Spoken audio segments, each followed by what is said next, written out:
There you go. Hi, I'm Kyle. Hey, Kyle.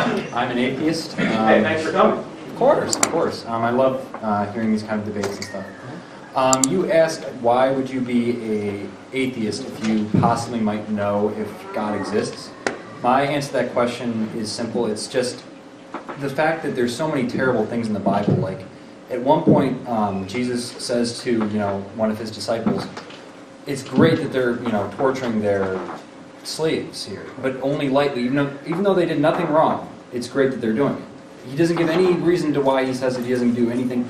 I don't understand why you would want to follow such a God. And my question to you is why you would follow such a God. Okay, let's not even look at the context of that passage. Let's just assume what you said is 100% true. Okay? As an atheist, why is that wrong? Why is that wrong? Yeah.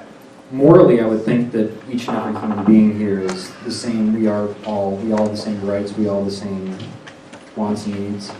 I think we all should do the same. I think that we should, especially the God that we should follow, should have higher expectations of knowing such a thing. Okay, but you seem to be assuming that certain things are really right and people have certain rights, even if there is no God.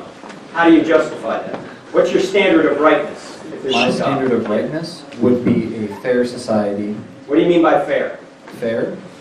Everything is equal. I personally, I have nothing wrong. I find nothing wrong with a communistic state. That's just my opinion. I don't think it's something you can be afraid of. Everybody seems to be afraid of it. Okay. In the United States at least. But that's just my thought of fairness, is the idea that all humans should be the same. Okay, so it's your thought of fairness. What if Hitler has a different idea of fairness? Is he wrong? He's not wrong. Hitler's not wrong. He is not, well, in a kind of idea that we all have our own opinions. I feel like we should take the utilitarian view and go with what is best for the most amount of us. Okay, but what do you mean by best?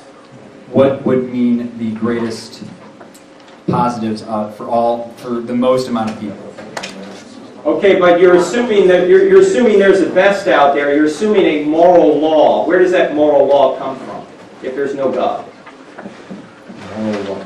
I personally just think that human beings should be able to make up their own laws. I mean, each people in time have found their own moral laws, and I think that they become better and better over time. Better, but you wouldn't even know what better was unless you knew what best was. So I'm asking you, what is your standard of best to say that certain people are closer to the best or better than others? What's the standard? Is it just your opinion, or is there something beyond your opinion which says this is good? Well, I mean, we've all heard about utopias and a perfect society and things like that. That would be great in a way, but also we've all seen like the books like Huxley's, I believe, I forget what it's called, but he makes a book on this Great perfect New World? society. Yes. Okay, yeah. It's that perfect society that everybody's perfect. There's no murder, there's no any of that. Okay, but the question is, and maybe I'm just not stating it properly, what's wrong with murder if there's no God? Why shouldn't I kill other people to get what I want if there's no God? Because it doesn't help society. Why do I care about society?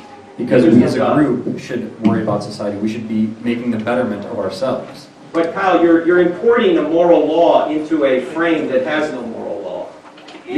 As an atheist, you're trying to say there is no God, which means there is no standard of rightness out there. But I'm saying this is my personal standard of rightness, which would mean somebody else could come along like Hitler or Stalin and say, Kyle, if there's no standard beyond neither you or me, then I can do whatever I want, including killing you to get what you have. It's a very good point. It's a very good point. I can see where you're coming from. I don't think that God is needed in a sense I'm not looking for perfection. I don't think anybody here is. I'm not looking for that. I'm looking for human beings just to simply work together to better society. I don't really see that need for a perfect identity up above. Okay, I mean, I'm not saying that an atheist can't be a good person. I'm not saying atheists don't know right from wrong. That's not my point. My point is that it seems to me it's difficult to justify what rightness is if everything is reduced to human opinion. Which human gets to decide, right? It's subjective then, as Levi was saying before. It's just in my subjective mind. If there's not an external reference to say that this is good and this is evil, then we're all just here and we're fending for ourselves. A lot of people will say, and I appreciate your question, it's a very good question. A lot of people will say, well, we need to cooperate to get along, right? Actually, that's not true. Take somebody like Stalin. He cooperated with very few people, just his henchmen, and he killed 20 million people to get what he wanted. And then he died on his deathbed at the age of 74, shaking his fist at God one last time. He never paid for his sins on this life. Okay? So the problem, it seems to me, is we know, and you know right, and you know what's right and wrong, and I know it too, and I don't need to believe in God to know that. I just need there to be a God to justify it. Let me put it this way. A lot of atheists say, look, I know right from wrong, and I agree with you, know right from wrong. But that's like saying, I can know what a book says and deny there's an author, which is true. But there would be no book to read unless there was an author. The same is true when it comes to morality. You can know what the right thing to do is and deny there's a God, but there would be no right thing to do unless there was a God. Does that make sense? I guess I can see your point, yes. Let me, if I gave you a book, would you read it? Yes. Okay, good. Before we go, where's Emma? She's back there somewhere. She'll be at the book table. Let me meet you at the book table and give you a book. Thank you so much. Thank you.